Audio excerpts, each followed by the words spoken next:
राजकीय नेत्यांच्या भेटीगाठी आता सुरू आहेत आणि आज मनसेचे अध्यक्ष राज ठाकरे आणि शेकापचे नेते जयंत पाटील यांची आज भेट झालेली आहे। नेमकी काय भेट आहे हे जाणून घेण्यासाठी आपल्यासोबत जयंत पाटील आहेत। सर, खरं तर राज ठाकरे नेहमी चर्चेत असतात, आज तुम्ही जाऊन जी आहे ती भेट घेतलेली आहे, काय नेमकं कारण आहे? नाही, राज ठाकरेंना मी धन्यवाद देईन। त्यांनी मला स्वतः फोन केला आणि नवी मुंबई विमानतळावर नावाचा तर वाद आहेच आणि त्याच्यावर कधी स्पष्ट भूमिका घेत नाही, वेळखाऊ धोरण राज्य शासन घेते आहे। प्रामुख्यानं नवी मुंबई विमानतळावर जे आम्ही जमिनी दिल्या, ज्यावर विमानतळाचं काम सुरू केलं, जलद गतीने ते काम झालं, त्याला स्थानिक लोकांनी सहकार्य केल्यामुळेच झालेलं आहे आणि म्हणून स्थानिक लोकांना नोकऱ्यांमध्ये प्राधान्य दिले पाहिजे ही प्रामुख्यानं मागणी आहे आणि म्हणून राजसाहेबांना मी धन्यवाद देईन। एक चांगली भूमिका त्याबाबत घेतली। आम्ही लढतोच आहोत, माझे सहकारी बाळाराम पाटील आणि इतर सर्व सहकारी जोरसपणे त्या ठिकाणी लढत आहेत, परंतु आज राज साहेबांनी याच्यावर प्रत्यक्ष भूमिका घेऊन आमची दोघांची बैठक चालू असताना त्यांनी शिवसेनेचे नेते संजय राऊत यांच्याबरोबर फोनवर संपर्क साधला। संजय राऊतांनी पुण्यामध्ये होते, ते म्हणाले की मी उद्धवजींशी बोलतो आणि उद्धवजी पण पुण्यामध्ये येणार आहेत आणि उद्या तुम्हाला आम्ही कळवतो। मला वाटतं त्याला काय अडचण येईल असं मला वाटत नाही त्यांच्या बोलण्यामध्ये। मी पण बोललो त्यांच्याबरोबर, राजसाहेब सुद्धा बोलले त्याच्यामुळे, आणि याबाबत आम्ही सर्वपक्षीय नेते त्या ठिकाणी लढा देत आहोत की भांडत आहोत। इतर पक्ष पण येतील। आज रात्री उद्या सकाळी मी माझ्या 11 वाजता माझ्या निवासस्थानी यावर बैठक घेतलेली आहे की मनसेचे सगळे पदाधिकारी मला येऊन भेटणार आहेत। शिवसेनेच्या नेत्यांना पण मी संपर्क साधीन आणि मला वाटतं एक व्यापक लढाई त्याच्यासाठी लढावी लागेल आणि ती निर्णायक असेल आणि आम्हाला खात्री झाल्याशिवाय आम्ही विमानतळावर उड्डाण करून देणार नाही, ही आमची भूमिका आहे। आता पंतप्रधानांचा प्रोग्राम ठरलेला आहे, उद्घाटनाची तारीख जवळ आलेली आहे, अशामध्ये काय नेमकी भूमिका असणार तुमची? नाही, पंतप्रधानांचा प्रोग्राम 3 वेळा ठरला आतापर्यंत। परवा पण होता, आपण म्हणालात त्यावेळेला पण डिक्लेअर केला आहे, त्यावेळेला रद्द होतो। तेच आम्हाला कळत नाही काय आहे, म्हणजे त्याच्यात गोलमंगाल काय आहे, ते नावासाठी आहे कशासाठी आहे ते माहिती नाही।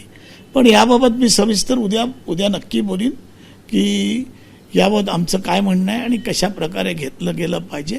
कारण एकदा विमानतळ सुरू झालं की बाहेरच्या लोकांची भरती होते आणि त्याच्यामध्ये हा अनुभव आहे आणि त्या ठिकाणी करू शकत नाही। सुदैवानं इथे विमानतळ चालू असताना स्थानिक लोक सगळे या विषयावर एकत्र आहेत। राजकीय थोडेसे मतभेद असले, थोडेसे चिकार असले तरी या बाबतीत एकत्र आहेत असं मला वाटतं आणि अडाणीसारख्या एक मोठ्या 1 नंबर का 2 नंबर मला माहिती नाही, भांडवलदारांच्या विरुद्ध लढण्याचं कामगिरी आम्हाला करावी लागणार आहे। पण स्थानिक लोकांना कोणत्याही परिस्थितीत रोजगार मिळाला पाहिजे आणि चांगलं प्राधान्य म्हणजे जे क्वालिफाईड आहेत। या विमानतळ सुरू असताना आम्ही लोकांना आवाहन केलं की याला पूरक असलं तुम्ही शिक्षण घ्या। राज ठाकरेंचा पाठिंबा याला आणि संजय राऊतांशी राज ठाकरे बोलले का तुम्ही बोलले?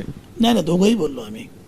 राज ठाकरे साहेबांनी संजय राऊतांना फोन केला आणि मग मला माझ्याजवळ दिला। सांगितलं राज ठाकरे संजय राऊतांना काय सांगितलंय की नाही असं आपल्याला या बाबतीमध्ये ही भूमिका आहे, जयंतरावांना मी बोलून घेतलेलं आहे, त्याबाबत तुम्ही पण तुमची काय भूमिका म्हणजे काय प्रश्न येणार नाही, आम्ही आहोतच, पण मी रात्री तुम्हाला कळवतो।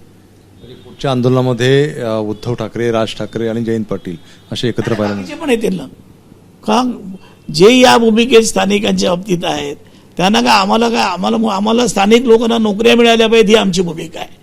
ते नेतृत्व कोण करणार नाही काय करणार आम्ही बघत नाही, पण त्याच्यामध्ये जी भूमिका आम्ही स्पष्ट घेतली, आत्ताच नाही घेतली। राज ठाकरे 2 ऑगस्टला आमच्या पक्षाच्या वर्धापनाला आले होते, संजय राऊत सुद्धा आले होते, त्यावेळेला पण त्यांनी हा मुद्दा जोरदारपणे मांडला होता आणि मला वाटतं ती काही भूमिका बदलतील असं मला वाटत नाही आहे। खरं तर तुम्ही राज ठाकरे तुमच्याकडे आले, तुम्ही आज राज ठाकरेंना भेटायला गेले, तुम्ही उद्धव ठाकरेंना सुरुवातीला नाही भेटले, शरद पवार असतील किंवा काँग्रेसच्या नेत्यांना न भेटता थेट राज ठाकरेंना भेटणं याचं समीकरण काय?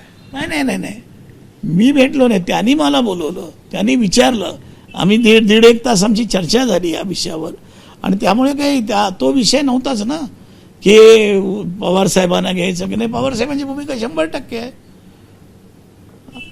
ते आमच्याबरोबर स्थानिक तिथले सगळे राष्ट्रवादीचे जे शरद पवारांचे जे कार्यकर्ते नेते आहेत ते बरोबर या भूमिकेबरोबरच आहेत. आता एकत्र मिळून तुम्ही हा लढा देताय, पुढे स्थानिक स्वराज्य संस्थांच्या निवडणुका आहेत, त्या ठिकाणी असंच लढा असणार सगळं एकत्र तुमचं राजकीय? ते मी का म्हणतो त्यावर आम्ही आहोतच नाही एकत्र इंडिया आघाडी म्हणून. इंडिया आघाडीत राज ठाकरे नाही आहेत ना, महाविकास आघाडीत राज ठाकरे नाही आहेत, सोबत घेणार तुम्ही? ते अजून कुठे डिक्लेअर होतात की नाही निवडणूक आहे मला कळत नाहीत. हे 4 वेळा निवडणुकीचा पण प्रश्न आलेला आहे. चर्चा झाली त्याच्यावरती राज ठाकरेंना सोबत घेण्यासंदर्भात तुम्ही याल? राजकारणाची कुठली चर्चा झाली नाही. त्यांनी फक्त ह्याच्यावरच चर्चा केली, ह्याच्यावर राजकारणाची कुठली चर्चा केली नाही. तुम्ही प्रस्ताव ठेवणार राज ठाकरेंच्या सोबत चला म्हणून इंडिया आघाडी किंवा महाविकास आघाडी? कशाला ती चर्चा करताय?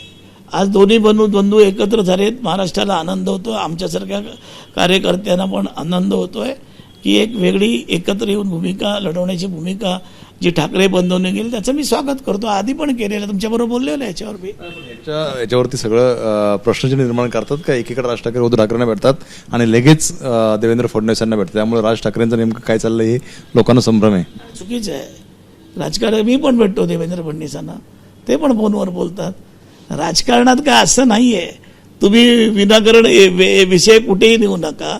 ते भेटणं म्हणजे काय, भेटायला पाहिजे. मुख्यमंत्री आहेत ते, कोणाची कामं आहेत काय नाही आहेत त्याच्याबद्दल काय तुम्ही ठरवणार ते. आता एकत्रित लढा तुम्ही लढणार आहात सगळ्या याच्यामध्ये? लढतोय. रूपरेषा ठरली आहे का? आमच्या पक्षाच्या वतीनं बाळाराम पाटलांच्या नेतृत्वाखाली तीव्र मी बाकीचे अनेक आमचे कार्यकर्ते आहेत तिथे, आमचे जिल्हा परिषद मेंबर आहेत, सभापती आहेत, नगरसेवक आमचे आहेत, सगळ्यांची नावं मी इथे घेत नाही आहेत, ते तीव्रपणे लढतायत.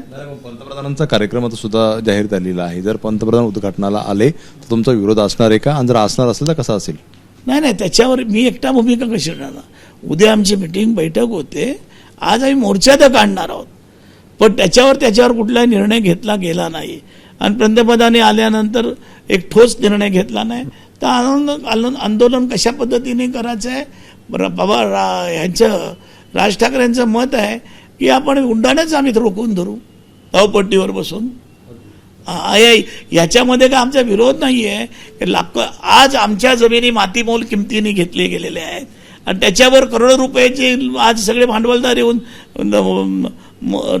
टावर उभे करतायत. त्याबाबत का आम्हाला नोकरी पण देऊ शकत नाही तुम्ही? तिथले असलेले शॉप तिथले असले त्याला पण फॉर्म पण देत नाहीये. बाकी ठिकाणी देशात वेगळं आहे. नावावरून सुद्धा मोठं राजकारण सुरू आहे, नावावरून सुद्धा दिलं पाटलं. आगरी आणि कोळी समाज वेगळा आहे. या ठिकाणी देशामध्ये पहिल्यांदा आम्ही 2000चा भाव असताना 40,000 रुपये भाव एकरी घेतलेला आहे आणि आता आम्ही 1 कोटी 2 कोटी रुपये या एअरपोर्टात डायरेक्ट इनडायरेक्टली घेतलेले आहेत. ते फक्त इथली हवा, इथली माती आणि इथले असलेले लोक हे वेगळे आहेत हे दाखवून दिले देशाला आम्ही. दीपा पाटलांचं नाव आणि स्थानिकांना नोकरी, हे दोन मध्ये तुमच्या काय? नाव त्यांना द्यावंच लागेल. नाव नाही, DB पाटलांचं नाव द्यावंच लागेल, त्यामध्ये कुठेही दुमत नाही. परवा मी बाळामामाला मी या ठिकाणी धन्यवाद देईन. एक कर्तव्यदक्ष आणि विशेषतः एक नवोदित खासदार असताना या प्रश्नामध्ये त्यांनी लक्ष दिलं. पार्लमेंटमध्ये त्यांनी त्याच्यावर आवाज उठवला. मी भिवंडीच्या खासदारांना मनापासून धन्यवाद देतोय. आणि त्यांनी जे रायगडकडे त्यांच्या मतदारसंघात नसताना एक सामाजिक बांधिलकी घेऊन त्यांनी जे काम केलंय आणि करतायत त्याबद्दल त्यांना मी धन्यवाद देतोय. आपण नवी मुंबई विमानतळावरून राजकारण तापताना पाहायला मिळते. जर स्थानिकांना नोकऱ्या आणि दीपा पाटील यांचं नाव दिलं नाही तर आम्ही मोठं आंदोलन सुरू करू आणि विमानं जी आहे ती रोखून धरू असं जयंत पाटलांनी इशारा दिला पाहायला मिळतोय. कॅमेरामन सचिन शिंदे, राजू सोने, एबीपी माझा, मुंबई. एबीपी माझा, उघडा डोळे बघा नीट.